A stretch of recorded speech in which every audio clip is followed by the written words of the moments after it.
창세기 18장 말씀인데요. 16절이라고 되어 있는데요. 22절부터 33절까지 보겠습니다.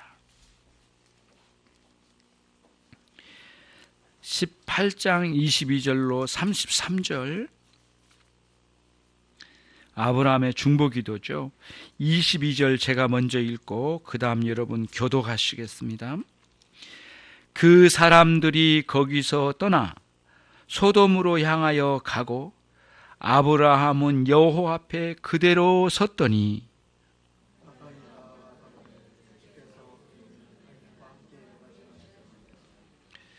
그 성 중에 의인 50이 있을지라도 주께서 그곳을 멸하시고 그 50 의인을 위하여 용서치 아니하시리까?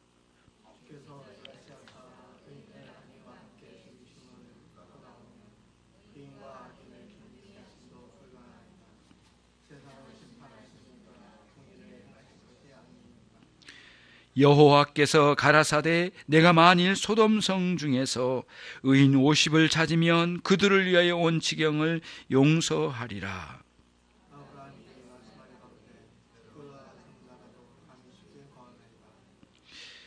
오십 의인 중에 5인이 부족할 것이면 그 5인 부족함을 인하여 온 성을 멸하시리까? 가라사대 내가 거기서 45인을 찾으면 멸하지 아니하리라.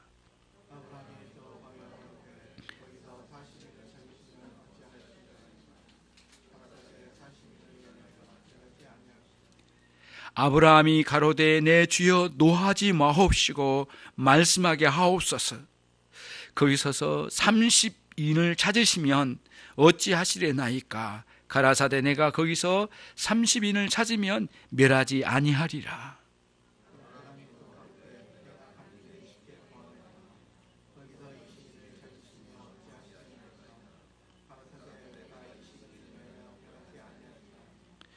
아브라함이 또 가로되 주는 노하지 마옵소서. 내가 이번만 더 말씀하리이다.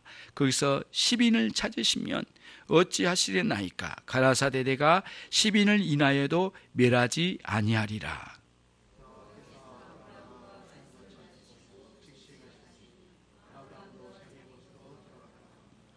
아멘. 성경에는 여러 곳에 중보기도가 나옵니다. 여러분 잘 아시고 계신 것처럼 그 출애굽기 32장에도 모세가 중보기도하는 장면이 나오는데요. 시내산 위에서 십계명을 받아서 내려올 무렵에 있었던 이야기 중에 하나입니다. 하나님께서 진노하신 거, 이스라엘 백성들을 내가 멸하리라. 그때 모세가 깜짝 놀라서 하나님 어인일입니까? 저들을 용서해 주십시오. 그러면서 매달립니다. 그래서 이제 시내산에서 그 십계명 두 돌판을 짊어지고 내려오거든요. 모세가. 그런데 저 건너편에서 노래를 부르고 막 사람들이 왁자지껄 놀고 난리가 나 축제가 벌어졌습니다. 그래 여호수아에게 물어봤으면 저게 어떤 일이냐? 모세가 여호수아야 저게 어떤 일이냐? 잘 모르겠습니다. 이게 무슨 일이 기도하는 것도 아니고 무슨 노래 부른 것 같기도 하고요. 그리고는 모세랑 그쪽으로 주섬주섬 쫓아가 봤습니다. 그랬더니 거기서 금송아지를 만들어 놓고 사람들이 춤을 추면서 막 축제를 벌이는데 종교적 축제를 벌이고 있는 겁니다. 다시 말하면 금송아지를 하나님 대신 섬기겠다고 축제를 벌이는 그런 우상숭배에 아주 완악한 일들이 일어나겠습니다. 그때 너무너무 모세가 견딜 수 없어서 자기 안에 있는 그 의분이 막 일어나가지고요. 이 십계명의 두 돌판을 던져버립니다. 확 돌에다 던져 깨버려서 막 분노를 하면서 막 이스라엘 백성들에게 야단친 거예요. 그리고는 어찌야 이런 일을 저지를 수 있는가? 하나님께서 그날에 그 축제에 직접 참여한 사람 3,000명이 그 자리에서 죽었어요. 엄청난 비극적인 날이었거든요. 근데 모세는 또 하나님께 찾아가서 막 아우성치면서 기도해요. 하나님 제발 이 민족을 살려달라고. 그런 중보기도가 있어요. 그때 하나님께서 그들을 용서해 주시고 다시 이끌어 가신 장면이 출애굽기 이제 그렇게 나오죠. 거기만 나온 게 아니에요. 또 다른 곳에는 아모스 선지자가요. 아모스라는 사람은 원래 선지자가 아니었습니다. 이 사람은 원래 뽕나무 밭을 기르는 사람이었고요. 농사 짓는 사람이었어요. 농사꾼이었거든요. 그래가지고 이 아모스에게 하나님의 말씀이 임했는데요. 농사꾼에게 하나님의 말씀이 이제 임했는데 무슨 이야기냐면 환상이 열려진 거예요. 주의 말씀이 주시면서 환상이 열렸는데 거기서 뭐가 뭐냐, 큰 황충 벌레가 나타나가지고 환상 속에서 이스라엘 가운데 이렇게 솟아나는 많은 새싹들이 있어요. 그 새싹이 무슨 의미인지는 다 알 수 없지만 새싹들이 막 나요. 봄에 나도 그 새싹을 그 황충이 날아다니면서 다 뜯어먹어 버린 거예요. 하나도 안 남기고. 그때 막 그 아모스 선지자가 울부짖어요. 하나님 제발 이 이스라엘을 좀 구원해 달라고, 용서해 달라고. 여로보암 2세 때입니다. 여로보암 2세와 우시야 왕 때거든요. 아주 타락한 시대였어요. 그래서 하나님께 울부짖어요. 그때 하나님께서 그래 내가 용서해 주마. 근데 또 환상을 또 하나 보여주신 거예요. 큰 불이 하늘에서 떨어졌는데, 엄청난 불이 비 오듯이 떨어지는데 바다를 다 삼키는 거예요. 아니 그런데 그게 멈추질 않아요. 그래가지고는 환상 가운데서 쭉 밀려오는데 이스라엘 나라의 토지를 막 다 삼키는 거예요. 불덩어리가. 그때 또 아모스 선지자가 막 울부짖어요. 막. 예. 그리고 하나님께 막 기도해. 제발 좀 용서해 달라고 이 나라를. 하나님께 간청했더니 하나님께서 용서해 주시면 주겠다고 이렇게 말씀해 주셔요. 그러고 나서 이 상황을 설명을 했어요. 이스라엘 백성들에게. 아 그랬더니 다른 거짓 선지자들이 와가지고 막 죽이려고 덤벼드는 거예요. 아모스 선지자를. 네 이놈, 이놈이 어디 이 나라의 여로보암 왕을 능멸하고 말이지. 그러면서 너 같은 놈은 저 남쪽에 유다 나라에 가서 선지사에게나 해먹어라 이놈아. 그러고는 막 두들겨 패하고 막 핍박을 가한 거예요. 거기서 그 말씀을 전했더니 제발 경각심을 가지라고, 이 내가 환상을 보았다. 지금 용서하신다. 용서해, 회개해야 된다. 그랬더니 오히려 아모스 선지자를 핍박에 죽이려고 덤벼드는 거죠. 그러니까 고뇌에 찬 선지자들의 이런 중보기도를 봐요. 성경에서 중보기도의 가장 모범적이고 가장 본격적으로 중보기도 나온 중요한 본문이 오늘 본문이에요. 처음으로 등장한 본문이에요. 아브라함이 소돔과 고모라 성을 위하여 기도하는 중보기도의 내용입니다. 한번 본문을 가면은요 22절부터 시작했잖아요. 22절을 보시면 그 사람은 누구냐면 사람의 몸을 입고 찾아온 천사 둘, 그리고 사람의 몸을 입고 찾아오신 여호와 하나님. 그렇죠? 한시적으로 그랬다고 그랬죠. 근데 정말 놀라운 방식으로 찾아오셔서, 그전에는 환상으로 오셨는데 여호와 하나님 사람의 몸을 입고 오셨어요. 두 천사를 대동하고. 그때 장막 앞에서 그분을 만났다고 그랬잖아요. 그래서 송아지를 잡고 전병을 만들어 극진하게 대접을 해드렸다는 게 그 앞에 나왔잖아요. 그리고는 여호와께서 이제 아브라함에게 말씀하셨어요. 내가 너에게 나의 할 일을 감추려 할 필요가 없다. 그래서 내가 너에게 나의 하려는 걸 너에게 숨기겠느냐. 그걸 이제 17절에 아브라함에게 말씀해 주셨어요. 그래서 사실은 그 말씀 두 가지인데, 하나는 아브라함의 자손이 왕성해져가지고 강대한 나라가 만들어질 거란 거예요. 그러니까 위대한 하나님의 나라가 왕성하게 될 거란 겁니다. 사실은 그것 때문에 너무너무 기쁜 일이거든요. 근데 아브라함은 기쁘지 않았어요. 왜냐하면 그 다음에 나온 이야기 때문에 그래요. 내가 소돔과 고모라 성에서 울부짖는 저 소리를 무엇인지 내가 알아봐야 되겠다. 이렇게 말씀하시고 두 천사를 먼저 보냅니다. 그래가지고 오늘 22절에 그 사람들이 거기서 떠나. 근데 떠난 사람은 누구예요? 두 천사를 말합니다. 예.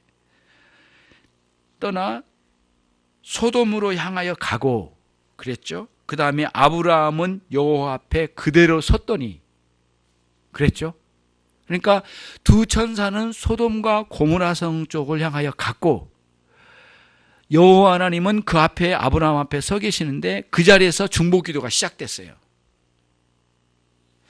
근데 여러분 거기서란 말에 집중해 볼 필요가 있어요. 거기서 여러분 메모할 수 있으면 카파 바룩이라고 써놓으면 좋겠어요. 이게 이제 무슨 지명 이름이래요. 지금 이스라엘 나라에서 거기서라는 곳이 카파 바룩이래요. 지금. 근데 거기가 어딘가 했더니 19장 27절과 8절을 한번 보십시다, 여러분. 같이 한번 읽어볼게요. 19장 27절과 28절. 같은 장소입니다. 아브라함이 그 아침에 일찍이 일어나 여호와 앞에 섰던 그곳에 이르러 소돔과 고모라와 그 온 들을 향하여 눈을 들어 연기가 옹기점 연기같이 치밀음을 보았더라. 그러니까 아브라함이 그 세 분을 배웅해서 가던 길이 어디 쪽이냐면은 마물의 상수리 수풀에 있는 장막에서 어디 쪽을 향해요?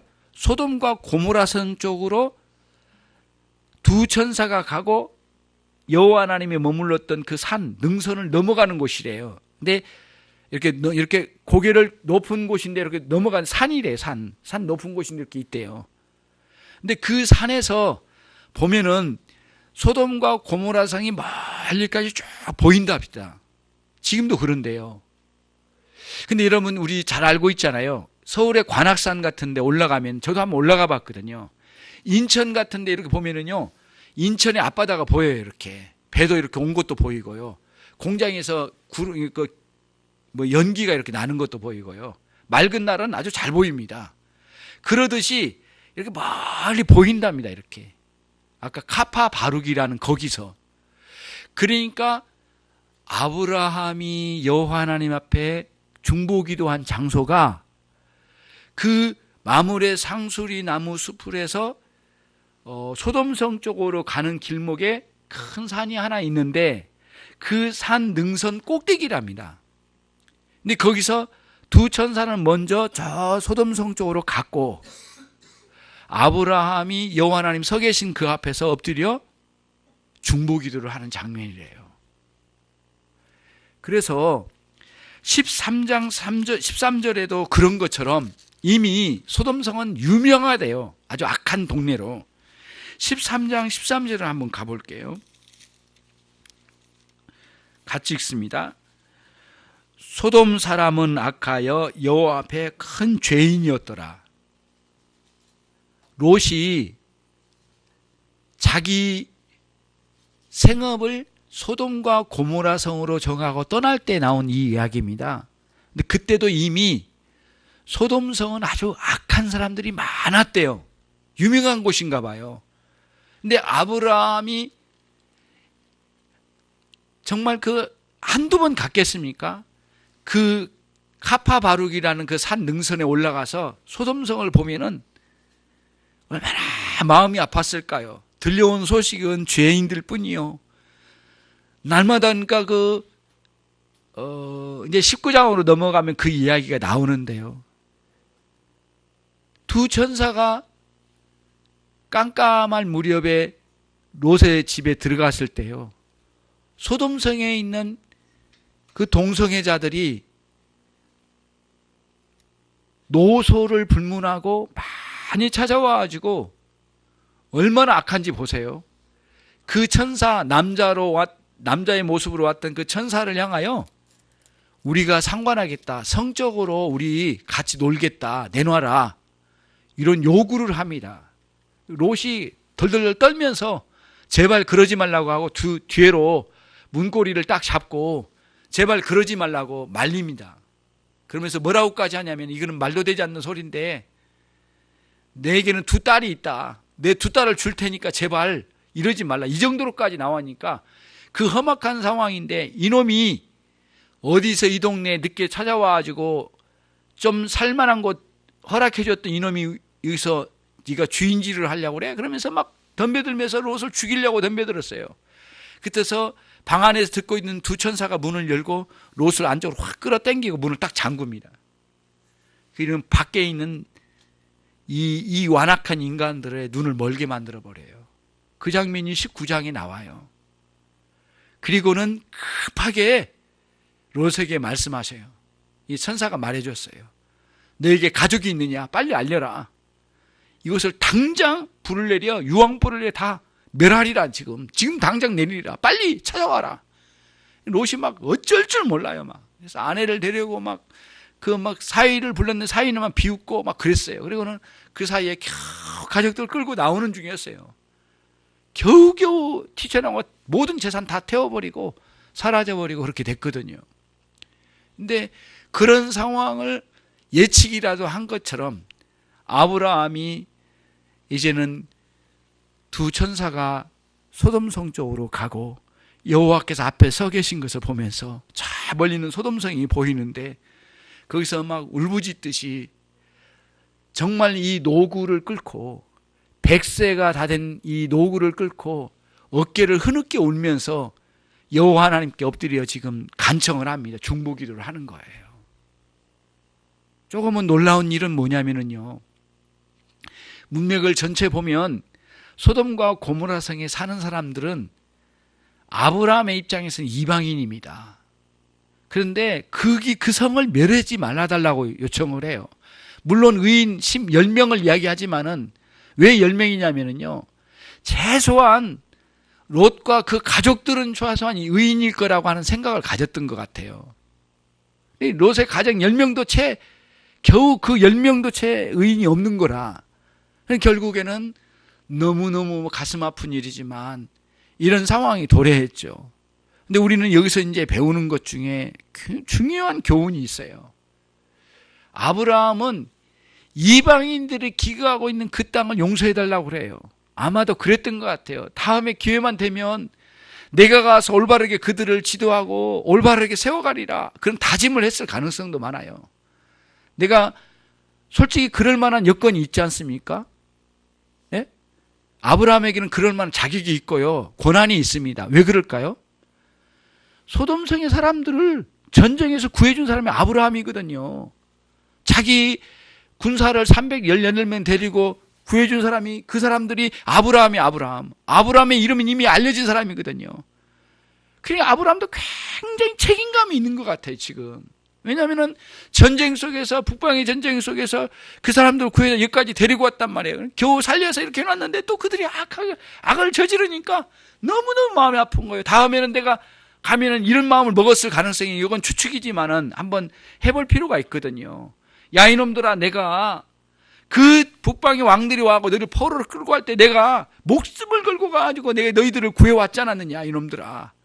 그건 하나님의 역사다, 이놈들아. 그런데 너희들은 이 짓이 뭐냐, 하나님 뜻이 옳으냐, 이게 너희가 하는 짓이 맞느냐, 이렇게 해서라도 내가 전도하겠습니다, 그런 마음을 먹은 것 같아요. 그래서 전체 문맥을 읽어보면은 꼭 롯의 가정 그 10명만 구해달라고 한 게 아니라 이 10명을 봐서 그 여기 있는 사람 다 구해달라는 겁니다. 용서해달라는 겁니다, 지금 아브라함이. 이런 걸 보면서 이런 생각을 하는 거예요. 교회란 무엇일까? 아브라함은 교회의 모형이거든요. 가장 아름다운 교회의 형틀에 처음 시작되는 교회의 모임이잖아요. 이렇게 교회의 모습이 아주 확연하게 드러나거든요. 가정의 모임이지만 이게 가정의 교회입니다. 교회, 사실은 오늘날 교회예요. 교회는 하나님과 세상 사이에 끼어 있어요, 지금. 근데 교회는 너무 쉽게 세상을 향하여 정죄하고 멸시하고, 마치 자기가 자격증이 있어가지고 이 세상을 심판이라도 할 수 있는 것 마냥 너무 쉽게 세상을 향하여 그렇게 정죄하고 심판을 하려고 덤벼드는 거예요. 그러니까 우리 교회들이 그렇단 말이에요. 그런데 아브라함의 신앙에서는 그거를 배울 수가 없어요. 그게 없어요. 오히려 이 늙은 몸을 진짜 얼마나 쇠약해졌겠어요. 그 늙은 몸을 이끌고 막 엉엉 울면서 이 소돔성과 고모라성을 구해달라고, 용서해달라고 간청을 하는 거예요. 솔직히 우리 주변에 보면은요, 너무너무 완악한 사람들이 있잖아요. 학교를 가면 학교의 학생들도 그렇고, 예, 직장에 가면 사람들이 사람 같지 않고 막 너무너무 완악한 사람들이 있고요. 죄를 저질러 놓고 죄를 막 자랑하고 다니는 사람들이 있고요. 예, 가는 곳마다 그래요. 주변에 돌아보면 다 그러잖아요. 그러니까 올바르게 이 세상이 정의롭게 되는 게 하나도 없어 보여. 다 같은 통속에. 예. 이번에 어린이집인가 뭔가 이것도 보면은 장난이 아닙니다. 이게 자기가 그렇게 했으면 잘못했다고 예, 각성하고 전체 감옥 갈 준비로 우리는 이제는 개혁시켜야 돼. 그게 아니고요. 우리 돈 받아먹은 놈이 이놈입니다, 저놈입니다, 막 이러면서 막 떠버리면서 이제 막 같이 죽자는 거죠, 뭐 이제. 그래서 더 이상 그만 좀 해라는 거죠. 그러니까 이게 얼마나 이 불의함이 가득한지 참 부끄럽더라고요. 예, 이게 막 이게 세상이구나. 자기 잘못을 지적하면 너도 잘못이 있지 하고 막 같이 죽이려고 하는 세상이 이런 세상이구나 이런 생각이 들어요. 교회는 이때 무엇을 해야 되는 건가? 중보기도인데 아브라함의 중보기도예요. 여러분 5번이거든요. 50명을 처음 이야기했습니다. 처음에 굉장히 어렵게 꺼내요. 여호와 하나님, 주님 50명이 혹시 의인이 있더라면 그래도 멸망시키렵니까? 그건 주님의 공의에는 맞지 않잖아요. 의인을 어떻게 악인과 함께 다 죽여버립니까? 안 됩니다. 제발 좀 그 용서해 주세요. 이렇게 했거든요. 근데 아무리 생각해도 50명이 안 될 것 같아. 그래서 줄였어요. 예, 너무 죄송스럽게 줄인 게 10명도 아니고 5명 딱 줄여가지고 45명. 그래가지고는 이렇게 하다 보면은 이제 너무 안 되잖아. 그래서 이제 40명. 또 이제 5명 줄였다. 이제는 안 될 것 같으니 30명, 20명, 10명. 5번에 걸쳐서 줄여서 간청을 한데 아마도 중보기도를 5번에 걸쳐서 하는 것 같아. 느낌이. 애원을 하는데 이 노구를 끌고 거기서 흐느껴 울면서 그 산에서 가파바룩이라는 언덕 위에서 흐느껴 울면서 기도하는 이 모습이 얼마나 아름다운지 몰라요. 예. 이 아브라함의 아름다움이 거기에 있는 것 같아요. 그래서 굉장히 성숙한 것 같아요. 아브라함의 신앙도. 근데 사실은 이 자리가 아브라함이 즐겨할 때거든요.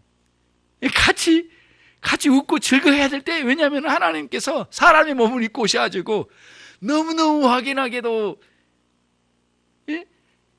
영원히 멸하지 않고 영원한 이 기업과 함께 그 사라의 몸에서 날 아들이 왕성한 나라를 만든다고 이런 확신을 주셨으니까 이거보다 더 기쁜 게 어디에 있습니까? 최고의 축복이거든요. 사실은 이 아브라함 이 자리는 굉장히 즐거울 자리고 박수를 쳐야 될 때 그건 어디로 다 사라지고 아브라함을 보십시오. 이 세상을 향하여 구해달라고 요청하는 거예요. 베드로가 이런 기도를 하면 이런 내용의 글을 남겨요. 그 베드로 전후서에 보면은 우리가 우리의 원수를 우리가 우리 힘으로 원수를 갚으면 안 된다. 그것은 그러니까 우리 주님께 다 맡겨야 된다. 그리고 우리는 그들을 용납하자. 이런 글이 베드로 전서와 후서에 나와요. 베드로가 어떤 사람입니까, 여러분? 장난 아니에요. 칼을 뽑은 사람이에요. 예수님 체포로 왔을 때 말고의 길을 잘라버린 사람이 베드로예요. 근데 이 사람이 주님을 크게 만난 거예요. 오순절의 성령의 체험과 함께. 그러니 이 베드로가 변한 거예요. 이게 참 훌륭한 신앙은 원수 갚음이나 자기가 자기 스스로 심판하는 게 아니라 중보기도의 자리에 갔다는 거 이게. 그게 굉장히 아름다운 장면입니다. 그러니까 이 아브라함의 일대기에서 참 아름다운 장면 중에 하나 이 장면이에요. 그토록 아름다울 수가 있을까? 교회가 어떤 곳이야 될까? 세상을 향하여 지적질하는 게 교회일까? 정죄하는 게 전부일까? 교회의 사명은 그들을 위하여 흐느껴 울며 카파바룩이라는 언덕길에 올라가가지고 그 산에 올라가 주님 붙들고 애원한 5번에 걸친 애원하는 그 중보기도와 같은 기도의 자리로 가는 게 교회의 사명이지 않는가 하는 생각을 갖는 거예요. 그게 오늘 본문입니다. 여러분 신학적으로 교리적으로 요거는 꼭 여러분들이 정리를 하나 해놓으셔요. 하나님이 우리 그리스도인들에게 신자에게 여러 가지를 다 주셨답니다. 예를 들면 남들을 향한 축복권. 하나님 저 가정에 축복해 주십시오. 하나님 김 집사님 가정에 축복해 주십시오. 박 집사님의 가정에 복을 내려 주십시오. 이렇게 축복권이 있답니다. 예? 신자에게는. 근데 한 가지는 안 주셨답니다. 그 뭐냐면은 신자가 직접 심판을, 형벌을 내리는 것은 신자에게는 안 주셨답니다. 행할 때가 있는데 법을 통해서, 여러 번에 걸친 법을 통해서 심판을 내려가지고 돌로 쳐 죽이는 일은 있지만 그것도 증인 2사람을 데려다 놓고 그렇게 한답니다. 그 외에는 안 한대요. 어떤 분은 이걸 이야기를 해요. 율법으로 증인 2사람이 없으면 절대 사형을 못 내린답니다. 유대의 나라에. 2 천사가 여기 갔잖아요. 그렇게 해설한 사람도 있어요. 2 천사를 보내준 것은 그런 율법적인 질서를 암시적으로 보여준 거다. 그래서 2 천사가 사람의 몸을 입고 가지고 소돔과 고모라가 얼마나 저주스러운 상황인지를 증인 2사람을 보내가지고 거기서 확인시켜 나간 작업이다. 이렇게 해설하는 사람도 있더라고요. 뭐 완전히 틀리지는 않은 것 같아요. 아무튼 하나님은 우리 신자에게, 그리스도인에게 직접 죄인을 형벌할 권한을 안 주셨대요. 그 형벌을 직접 내리신 분은 주님이시랍니다. 그래서 우리는 다 주님께 고해야 된대요. 이런 상황을 내가 직접 벌을 내린 게 아니라. 그래서 시편에 보면은 원수를 멸하여 주십시오, 뭐를 멸하여 주십시오, 이런 내용이 나오잖아요. 내가 직접 하지는 못합니다. 나 그러지 않으리랍니다. 주님께서 선한 판단에 의해서 그리하여 주옵소서. 그런 기도랍니다. 그러니까 시편의 기도에 보면은 저주의 내용처럼 보이고 너무 악한 기도가 아니냐 이렇게 표현되는데 아니라 하나님의 판단에 올려드린 거랍니다, 이게. 그리고 부들부들 떨면서 하나님 앞에 서는 장면이 시편의 장면이래요. 시편을 잘못하면 오해할 수가 있대요. 야, 기도하면서 남을 저주나 하고 하는 게 이게 맞는 기도인가? 근데 그런 게 아니래요.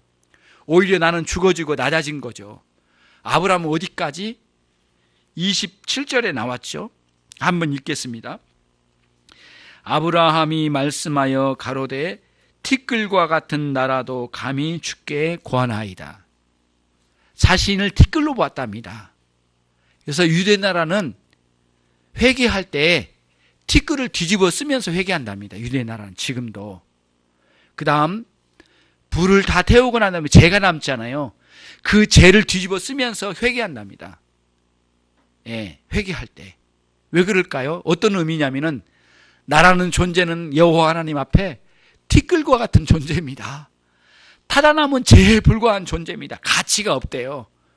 가치 없는 존재입니다 하고 자기가 얼마나 겸비하게 내려가야 되는지, 기도 속에서 자기가 내려가야 할 겸비성, 겸손성을 드러내 보여준 거래요. 그래서 지금도 유대인들은 기도할 때, 회개 기도할 때 먼지를 뒤집어 쓰면서 기도한답니다. 그래서 여러분, 영화 중에 왕 중의 왕이란 영화가 있는데, 왕 중의 왕이라는 다윗 왕을 일대기를 그려놓은 그 영화입니다. 옛날에. 지금은 뭐 그런 거 보기가 좀 그렇긴 한데, 옛날 영화에서는 뭐 그래도 괜찮았거든요. 왕 중의 왕. 거기 보면은요, 다윗이 회개 기도할 때 그렇게 기도해요. 모래 언덕에 올라가가지고 막 모래를 뒤집어 쓰면서 울어요. 울면서 기도해요. 그러니까는 신하가 채통을 좀 지켜달라고, 왕이니까 보는 사람도 있으니까. 그랬더니 그 신하를 물리치고 있잖아요. 거기에 더 엉덩이를 쳐들고 머리를 쳐박고 막 엉엉 울면서 막 회개 기도해요. 하나님 용서해달라고. 그게 밧세바를 범하고 난 이후에 나단 선지자가 찾아와 말씀을 전할 때 회개가 터졌잖아요. 그 기도 내용이 시편 51편이고 정말 애절하게 기도했던 아브라함의 이 기도, 이 중보기도가 얼마나 중대한지를 보여줘요. 저와 여러분 앞으로도 많은 그런 용납이 되기가 어려울 정도로 험악한 사람 많이 만날 겁니다. 정말 용납이 잘 안 되는 사람들이 있을 거예요. 우리는 아브라함의 이 모본을 따라서 중보기도자로 섭시다. 그 아름다운 기도, 그 100세의 노구를 이끌고 어깨를 흐느껴 울며 카파바룩이라는 그 꼭대기에서 여호와를 향하여 매달리는 5번의 이 기도가 얼마나 아름다운 기도였는지, 오늘날 이 시대가 참 부끄러운 시대라고 말하면서 거기에 멈추지 않고 오늘 우리도 정말 힘들지만은 카파바룩과 같은 곳에 올라가 여호와께 기도하는 그런 기도자로 서서 참다운 교회 사명을 끝까지 감당하시는 이 시대의 그리스도인들이 되시기를 주님의 이름으로 축원합니다. 기도하겠습니다. 하나님 아버지, 아브라함의 중보기도를 보았습니다. 참으로 아름다운 기도였습니다. 완악한 사람들을 구해달라고, 용서해달라고 구하는 아브라함의 애절한 기도를 우리 함께 보았습니다. 카파바룩에서 외쳤던 울부짖는 그 중보기도 소리에 여호와께서 다 들으시고 여호와의 행하실 일을 행하실 때 아브라함의 처절한 기도 소리가 하나님 카파바룩의 그 하나님 골짜기까지 울려 퍼졌을 것입니다. 하나님, 우리가 이 시대를 살아가고 있습니다. 어둡고 캄캄한 시대를 살아가오나 하나님의 우리가 교회로서, 신자로서 아브라함처럼 중보기도의 사람이 모두 되기를 소원합니다. 우리의 마음에 이 기도의 열정으로 일으켜 주시고 이 시대를 감당하여 참으로 예언하듯 기도하는 모두가 되기를 소원합니다. 각 심령들 일으켜 주시고 아직도 불신앙 가운데 있는 사람들, 아직도 악함 가운데 머물러 있는 사람들, 죄악을 밥 먹듯이 하는 사람들을 위하여 기도하는 그리스도인의 사명을 잘 감당토록 은혜로 충만케 해 주시옵소서. 예수 그리스도의 이름으로 기도 올리옵나이다. 아멘.